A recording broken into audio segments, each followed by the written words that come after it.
اس ثواب کا جانتے ہو جوانی کی ایک نیکی 70 نیکی کا درجہ رکھتی ہے۔ جی جی، شامی نے آملیٹ کی خالی پلیٹ دیکھ کر کہا۔ میاں تم تو بھوکے رہ گئے۔ کیا آملیٹ بنایا تھا؟ لقمہ لقمہ لے رہا تھا، غور کیا تو پلیٹ خالی۔ بہت عرصے کے بعد اتنا عمدہ آملیٹ کھایا ہے، کمال کی لذت ہے تمہارے ہاتھ میں، اس نے کہا۔ نوازش، میں کس قابل ہوں؟ شامی شرما کر بولا۔ کیا سوچ رہے ہوگے تم بھی، مگر پڑوس میں رہ کر تکلف ہونا بھی نہیں چاہیے۔ میں تو تم دونوں کو اپنا بچہ سمجھ کر ہمیشہ بے تکلفی کا مظاہرہ کرتا ہوں۔ آپ ہی کا گھر ہے، تکلف کیسا؟ مجھے تو دکھ ہے کہ آپ کا پیٹ بھی نہ بھرا ہوگا اس تھوڑے سے آملیٹ سے، شامی نے کہا۔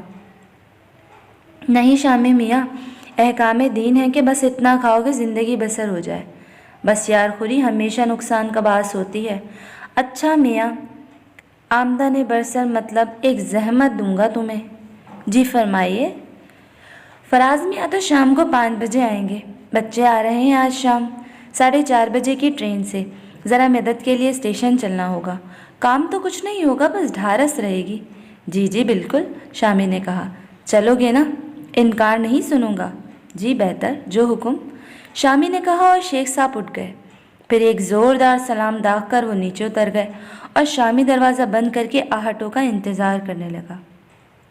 شیخ صاحب یقیناً اس تصور سے گئے ہوں گے کہ اب نیچے جا کر شکم سیری کریں گے اور بقیہ کسر پوری کر لیں گے، لیکن پتہ نہیں شیخ صاحب پر کیا بیتی، حیرت انگیز طور پر ظرف کا ثبوت دیا اور اوپر نہ آئے۔ آ کر کہہ بھی کیا سکتے تھے؟ سمجھ تو گئے ہوں گے، لیکن بات کہنے کی نہ تھی۔ اپنی پوزیشن بھی خراب ہوتی کہ جب گھر میں کھانا موجود تھا تو آملیٹ پر کیوں پھسل پڑے۔ الغرض بلا ٹل گئی، البتہ شام کو 4 بجے ہی آواز لگا دی۔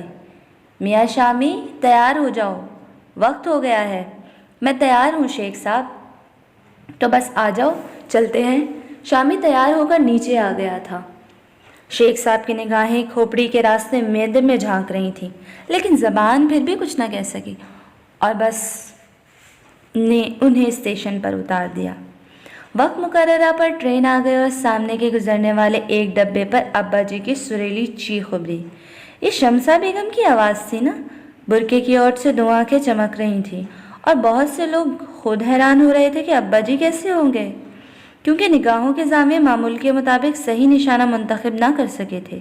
لیکن ابا جی نے یہ آواز سن لی تھی اور ڈبے کے ساتھ ساتھ دوڑنا شروع کر دیا۔ شامی نے اس جذباتی کیفیت سے فائدہ اٹھایا اور پانی کی سبیل کے عقب میں ہو گیا۔ پلیٹ فارم پر کافی مٹ بھیڑ تھی اور اس بھیڑ میں کسی ایک انسان کا گم ہو جانا کوئی تعجب کی بات نہیں تھی۔ اس وقت یہ گمشدگی نہایت ضروری تھی، کیونکہ بیگم شیخ یقینی طور پر اپنے ساتھ ٹین کی آدھے درجن صندوق، جوٹ کی 6 عدد بوریاں اور چٹائی کی نہ جانے کتنی ٹوکریاں لائی ہوں گی، اور کسی اپنے بچے کے ساتھ ہونے کا مطلب یہ تھا کہ کلی کی چھٹی کر دی جائے۔ جوان بچہ سب کچھ اتار کر نیچے رکھ دے گا۔ شامی نے شیخ صاحب کا وہ رقص دیکھا تھا جو وہ اس کی تلاش میں کر رہے تھے۔ انسانوں کی بھیڑ میں شامی کو ڈھونڈ رہے تھے، اور جب اس سے مایوس ہوئے تو پھر کلیوں سے رجوع کیا اور تھوڑی سی پریشانی کے بعد معاملہ طے ہو گیا۔ 2 کلیوں نے سامان اتارنا شروع کیا۔ ٹین کے 2.5 عدد صندوق یعنی 2 صندوق اور 1 کنستر، جوٹ کے 2 بورے، 2 پوٹلیاں کپڑے سے بندھی ہوئی تھی، 3 چٹائیوں کی ٹوکریاں اور 1 بستر پر بند، یہ تمام سامان اہل سامان کے ساتھ نیچے اتر آیا۔ شیخ صاحب خود ایک ٹوکری اٹھا کر آگے بڑھے تو شامی لپک کر ان کے قریب پہنچ گیا۔ کہاں گم ہو گئے تھے تم؟ شیخ صاحب نے کہا۔ آپ تو ایسے بھاگے کہ پلٹ کر بھی نہ دیکھا۔ میں سارے ڈبوں میں جھانکتا پھر رہا تھا کہ چچی جان کہاں ہے۔ اماں، لا حول ولا قوت، کیا پچھلے ڈبوں کی طرف چلے گئے تھے؟ جی ہاں، آپ نے یہی بتایا تھا کہ چچی جان عقبی ڈبوں میں ہوں گی۔ لائیے لائیے، یہ ٹوکری مجھے دیجیے، آپ کہاں اٹھائے پھریں گے؟ شامی نے وہ سب سے ہلکی ٹوکری جس کا وزن دیکھ کر شیخ صاحب نے اپنے لیے مختلف کر لیا تھا، شیخ صاحب کے ہاتھ سے لے کر سعادت مندی کا ثبوت دیا تاکہ دعائیں ملیں اور بوقت ضرورت کام آئے۔ شیخ صاحب کا موڈ خراب ہو گیا۔ شامی کے ساتھ آگے بڑھتے ہوئے بولے، ہر جگہ لوٹ مار، ہر شعبے میں لوٹ مار، یہ نہیں رہ گیا ہے آج کل کا دور۔ میاں، ان کلیوں کو دیکھو، حالانکہ ان کے پھیرے مقرر ہیں، لیکن پرائیویٹ سودا کیے بغیر باز نہیں آتے۔